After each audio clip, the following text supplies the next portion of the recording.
Akkam jirtu nagaa keessanii nagaan isiniif haa ta'u. Har'a viidiyoo kun lammaffaatiin deebi'ee dhufee jira. Bara dhuftuu bara 2018 barattoonni qormaata biyyaalessaa fudhachuuf jirtan bara 2018 qormaata intiraansii jechuudha.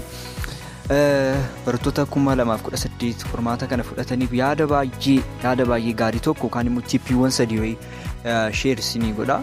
Muuxannoo mataa kootii akkasumas immoo namoota garaagaraa kanan bare fiis immoo waan isin beekuu qabdan bara 2018 wanta baay'ee barbaachisaa ta'e irratti walii wajjin dubbannaa. Amma maatii qo'annaa kan jalqabdan ganaa jalqabuudhaaf kan jirtaniif tiippiin kun baay'ee isin barbaachisa waan ta'eef barattoota kutaa 12 barataniif sheer godhaa. YouTube chaanaalii kana subscribe godhaa.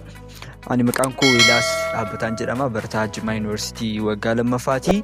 Kallattiidhaanii gara yaada keenyas jalqabaatti haa darbinu. Gara yaada keenyas jalqabaatti gaafa darbinu dhimmi sa'aatii kanatti baay'ee isin gochuu qabdan, dhimmi isin raawwachuu qabdan fi dhimmi isin irratti hojjechuu qabdan dhimma taayim manaajimeentiidha jechuudha. Sa'aatii kanatti sa'aatii keessanitti baay'ee fayyadamuun isin irraa eegama jechuudha. Kan isin hafe ji'a 10, ji'a 9 waan akkasii isin hafa.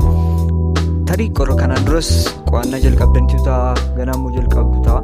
Garuu immoo yeroo isin hafte kana keessatti ji'a 9 keessatti, ji'a 10 keessatti yeroo keessan seeraan itti fayyadamuu qabdu jechuudha. Yoo yeroo keessan seeraan itti fayyadamtanii qormaata kana waan hin darbineef hin jiru jechuudha. Yeroo kanatti sooshaal miidiyaa dhimmoota garaagaraa irratti sa'aatii keessan balleessitu yoo ta'e boodarra deemee gaafa qormaata jala ga'u dhiphina isinitti ta'a, cinqii isinitti ta'a jechuudha. Kanaaf osoo sun hin ga'iin dura sa'aatii keessan yeroo ammaarraa kaastanii seeraan yoo itti fayyadamtanii intiraansii waan hin hojjenneef hin jiru jechuudha. Innaa dhimmi guddaan dhimma yerooti jechuudha. Kanaaf yoo isin danda'amaa ta'e sa'aatii keessanitti seeraan fayyadama. Sa'aatii irra caalatti wanti isin irra oolchuu qabdan barataadha waan taataniif barataa intiraansii qoramuudhaaf adeemudha waan ta'eef waggaa 12 guutuu waan itti dadhabdanidha. Tiiktookii, yuutuubii, teelegiraamii wanti garaagaraa hin qaqqabaa suutettanii qaqqabuu dandeessu. Garuu sa'aatii kanatti baay'ee dhimmi isin irratti fokus gochuu qabdanu dhimma qormaata kanaati jechuudha. Kanaaf sa'aatii keessan seeraan itti fayyadama. Yoo sa'aatii keessan seeraan itti fayyadamtanii dhugaa waaqaatii wanti isin hojjenneef hin jiru jechuudha. Kanaaf dhimma sa'aatii irratti baay'ee hojjechuu qabdu jechuudha. Kanaaf aappiin tokko jira, Pomodoro Technique kan jedhu jira. Aappii sana pileestoorii irraa buusachuu dandeessu. Akkaataa itti sa'aatii keessa maalaa godhatanii ittiin dubbistan jechuudha. Kanaaf waan isinitti immoo akka obboleessaatti sa'aatii keessan yeroo kanarraa kaasaatii seeraan itti fayyadamaa isiniin jira. Gara isa lammaffaatti yaadi ani lammaffaa irratti isinii kaasu yeroo baay'ee barattoonni hin dubbisu, baay'ee qo'atu. Garuu immoo yeroo itti qormaata kana hin hojjenne hin argina jechuudha. Sababoonni qormaata kana hin hojjenneef inni tokko jedhee yaadu English understanding keessan guddisaa. Yeroo isin hin jedhu qormaanni intiraansii yeroo baay'ee akkaataa nuti itti kilaasitti barannuu fi akkaataa ministeerri barnootaa baasee fidu yeroo baay'ee waliin argu. Koonseptiidha qormaanni isaa jechuudha. Koonseptii gaafa ta'u immoo wanti hubachuu wanta dubbistan sana hubachuu gaafata jechuudha. Tarii kilaasitti shamaddaddanii ta'uu danda'a. Akkuma beektan kilaasitti yeroo baay'ee turuu foolsii maachingii waan akkasii dhufa waan ta'eef yeroo immoo filannoodha yeroo baay'ee kan qormaata intiraansii irratti dhufu. Koonseptii gaafa ta'u immoo dandeettii ingiliffaa keessan yookaan immoo ingiliffa dubbistanii hubachuu hin dandeessan taanaan baay'ee rakkoo isinitti ta'a jechuudha. Kanaaf guyyaadhaa gara guyyaatti vookaabuleroota garaagaraa sammuutti qabachaa maal jechuu akka barbaade seeraan hubachaa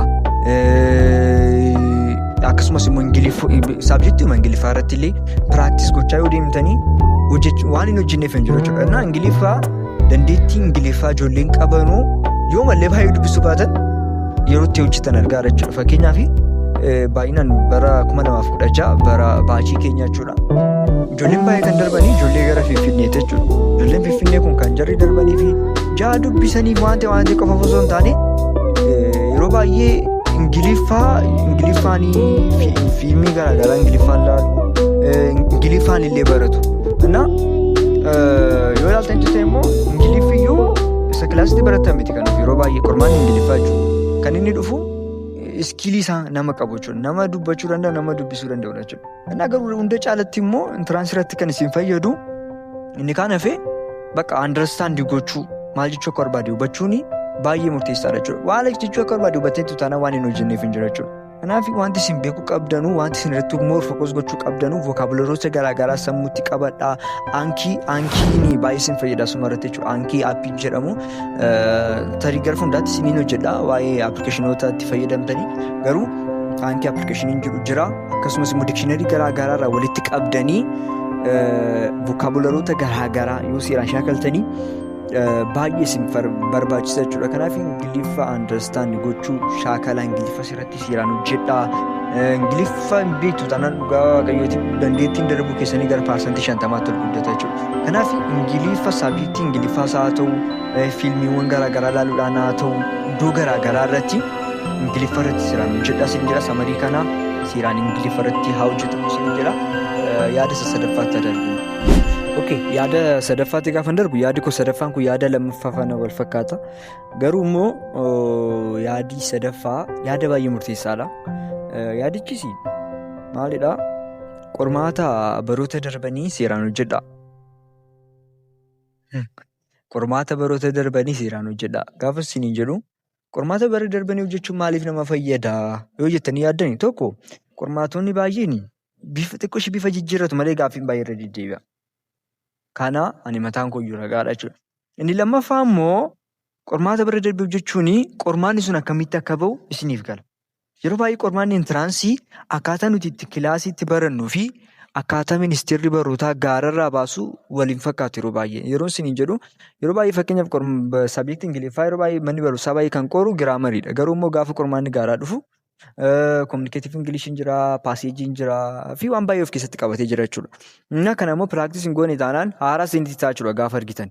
Kanaaf qormaata baroota darbee seeraan shaakaluun, seeraan hojjechuun baay'ee barbaachisaadha jechuudha. Gaafa qormaata sana argitan immoo qormaata sana bichaa osoo hin taane naannoo qormaata sanaa maaltu jira kan jedhu gaafa seeraan ilaalaa deemtan qormaata kana baay'ee wanti ta'a gaafa argitan haaraa isinitti hin ta'u qormaata sana jechuudha gaafa intiransii qoramtan jechuudha.